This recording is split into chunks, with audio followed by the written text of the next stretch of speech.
ವಾಯುವ್ಯ ಸಾರಿಗೆ ಸಂಸ್ಥೆಯ ನೇಮಕಾತಿ ವಿಳಂಬ ಖಂಡಿಸಿ ಧರಣಿ ಮಾಡಲಾಗಿದೆ. ಹುಬ್ಬಳ್ಳಿಯ ಅಕ್ಷಯ್ ಪಾರ್ಕ್ ಸಂತೆ ಮೈದಾನದಲ್ಲಿ ಪ್ರತಿಭಟನೆ ನಡೀತಾ ಇದೆ.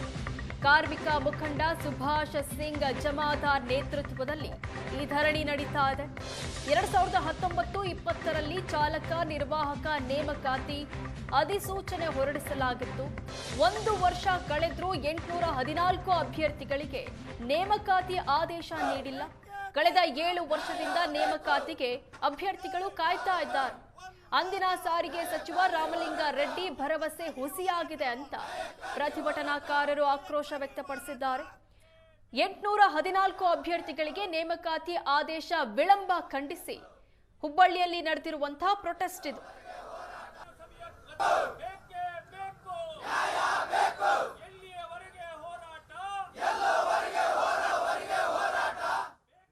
ನೇಮಕಾತಿ ಪ್ರಕ್ರಿಯೆ ವಿಳಂಬವನ್ನು ಖಂಡಿಸಿ ಮತ್ತೊಮ್ಮೆ ಅಭ್ಯರ್ಥಿಗಳು ಪ್ರತಿಭಟನೆಗಿಳಿದಿದ್ದಾರೆ.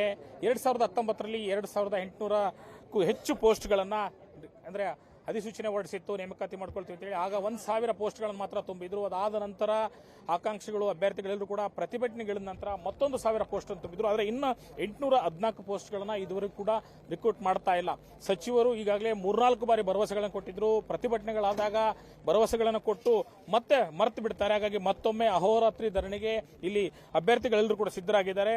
ಇಲ್ಲಿ ಸುಭಾಷ್ ಸಿಂಗ್ ಜಮಾದಾರ್ ಅವರನ್ನ ಮಾತನಾಡಿಸ್ತೀನಿ. ಯಾವ ರೀತಿ ಪ್ರತಿಭಟನೆ ಹಮ್ಮಿಕೊಳ್ತಾ ಇದ್ರಿ? ಪ್ರಮುಖ ಬೇಡಿಕೆ ಏನು? ನಮ್ಮ ಬೇಡಿಕೆ ಬಾಕಿ ಉಳಿದಿರತಕ್ಕಂಥ 814 ಪೋಸ್ಟ್ಗಳನ್ನು ತುಂಬಿಕೊಳ್ಬೇಕು ರಾಜ್ಯ ಸರ್ಕಾರ ಬೇಗನೆ ಅಂತಕ್ಕಂಥ ಒತ್ತಾಯವನ್ನು ನಾವು ಮಾಡ್ತಾ ಇದ್ದೀವಿ. ಈ ಕುರಿತಂತೆ ಅನೇಕ ಬಾರಿ ನಾವು ರಾಜ್ಯ ಸರ್ಕಾರಕ್ಕೆ ಮನವಿಯನ್ನು ಮಾಡಿದ್ವಿ. ನಾವು ನವೆಂಬರ್ 7ನೇ ತಾರೀಕಿಗೆ ರಾಮಲಿಂಗಾರೆಡ್ಡಿ ಅವರು ಕಳೆದ ವರ್ಷ ಏನು ಬಂದಿದ್ರು ಆ ಸಂದರ್ಭದಲ್ಲಿ ಕೂಡ ನಮಗೆ ಆಶ್ವಾಸನೆಯನ್ನು ಕೊಟ್ಟು ನಾನು ಉಳಿದಂಥ 1814 ಹುದ್ದೆಗಳನ್ನು ತುಂಬಿಕೊಳ್ತೇವೆ ಅಂತೇಳಿ ಕೇವಲ 1000 ಹುದ್ದೆಗಳನ್ನು ಮಾತ್ರ ತುಂಬಿಕೊಂಡಿದ್ದಾರೆ. ನಾವು 814 ಅಭ್ಯರ್ಥಿಗಳ ನೇಮಕಾತಿ ಮಾಡಬೇಕು ಅಂತೇಳಿ ಅನೇಕ ಬಾರಿ ರಾಜ್ಯ ಸರ್ಕಾರಕ್ಕೆ ಮನವಿಯನ್ನು ಕೊಟ್ಟಿದ್ದೀವಿ. ಕಂಟಿನ್ಯೂಸ್ ಆಗಿ ವಾರಕ್ಕೊಂದ್ಸಲ ಹೋಗಿ ಬೆಂಗಳೂರಿನಲ್ಲಿ ಫಾಲೋಅಪ್ ಮಾಡಿದರೂ ಕೂಡ ನಮ್ಮ ಕೆಲಸ ಆಗ್ತಾ ಇಲ್ಲ. ಈಗ ಇರತಕ್ಕಂಥ ಸಾರಿಗೆ ಸಚಿವರನ್ನು ಕೂಡ ಅನೇಕ ಬಾರಿಗೆ ಬೇರೆ ಬೇರೆ ರೀತಿಯಿಂದ ಭೇಟಿಯಾಗಲಿಕ್ಕೆ ಪ್ರಯತ್ನ ನಾವು ಮಾಡಿದರೂ ಕೂಡ ಸಾರಿಗೆ ಸಚಿವರು ನಮ್ಮನ್ನು ಭೇಟಿಯಾಗಲಿಕ್ಕೆ ತಯಾರಾಗ್ತಾ ಇಲ್ಲ. ಹೀಗಾಗಿ ನಾವು ಅನಿವಾರ್ಯವಾಗಿ ರಸ್ತೆಗೆ ಇಳುವಂಥ ಪ್ರಸಂಗ ಇವತ್ತು ಬಂದಿದೆ. ಆದರೆ ರಾಜ್ಯ ಸರ್ಕಾರ ಹೋರಾಟವನ್ನು ಹತ್ತಿಕ್ಕುವಂಥ ಪ್ರಯತ್ನವನ್ನು ಇವತ್ತು ರಾಜ್ಯ ಸರ್ಕಾರ ಮಾಡ್ತಾ ಇದೆ. ನಾವು ನಮ್ಮ ಬೇಡಿಕೆಗಳ ಈಡೇರಿಕೆಗಾಗಿ ನ್ಯಾಯಯುತವಾದಂಥ ಹೋರಾಟವನ್ನು ನಾವು ಮಾಡ್ತೀವಿ ಅಂತಂದರೆ, ನಿನ್ನೆ ನಮಗೆ 4 ಗಂಟೆಗೆ ಮಾತುಕತೆಗೆ ಕರೀತಾರೆ NWKRTC ಅಧಿಕಾರಿಗಳು. ಅಲ್ಲಿ ಹೋಗಿ ಕೋರ್ಟಲ್ಲಿ ಸ್ಟೇ ತೆಗೆದುಕೊಂಡ್ಬರ್ತಾರೆ. ನಾವು ಮಾತುಕತೆ ಕುಂತ ಸಂದರ್ಭದಲ್ಲಿ ನಮ್ಮ ವಕೀಲರೊಬ್ಬರು ಹೇಳಿದರು, ನಿಮ್ಮ ಜೊತೆ ಸುಮ್ಮನೆ ಕಣ್ಣು ಒರೆಸುವಂಥ ತಂತ್ರವನ್ನು ಮಾಡ್ತಾ ಇದ್ದಾರೆ. ಕೋರ್ಟಿಗೆ ಹೋಗಿ ಅವರು ಸ್ಟೇ ತೆಗೆದುಕೊಂಡು ಬಂದಿದ್ದಾರೆ ಅಂತ. ರಾಜ್ಯ ಸರ್ಕಾರಕ್ಕೆ ಯಾಕೆ ಈ ರೀತಿ ಬೆದರಿಕೆ, ಯಾಕೆ ಈ ರೀತಿ ಹಿಂಬಾಗಿಲಿನ ಮೂಲಕ ನಮ್ಮ ಹೋರಾಟವನ್ನು ಹತ್ತಿಕ್ಕುವಂಥ ಕೆಲಸ ಮಾಡ್ತಾ ಇದೆ? ಪ್ರಜಾಪ್ರಭುತ್ವದಲ್ಲಿ ಹೋರಾಟದ ಹಕ್ಕಿದೆ ಅಂತೇಳಿ ಘಂಟಾಘೋಷವಾಗಿ ಘೋಷಣೆ ಮಾಡುವಂಥ, ವೇದಿಕೆ ಮೇಲೆ ನಿಂತು ಘೋಷಣೆ ಮಾಡುವಂಥ DK ಶಿವಕುಮಾರ್ ಅವರಿಗೆ ಸಂವಿಧಾನಬದ್ಧವಾಗಿ ಹೋರಾಟವನ್ನು ಮಾಡಲಿಕ್ಕೆ ನಮಗೆ ಅಧಿಕಾರ ಇದೆ ಅನ್ನೋ ಸಂಗತಿ ಗೊತ್ತಿಲ್ವಾ?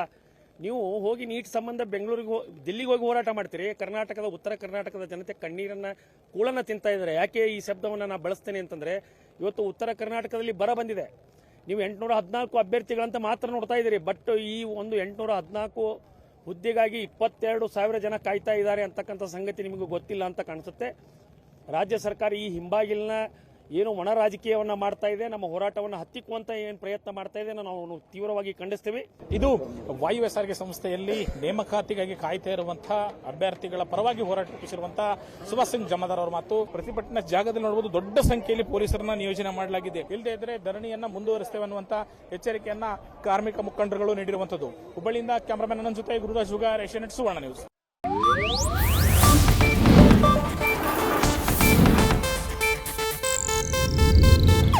ಇದು ಏಷ್ಯಾನೆಟ್ ನ್ಯೂಸ್ ನೆಟ್ವರ್ಕ್ ಪ್ರಸ್ತುತಿ.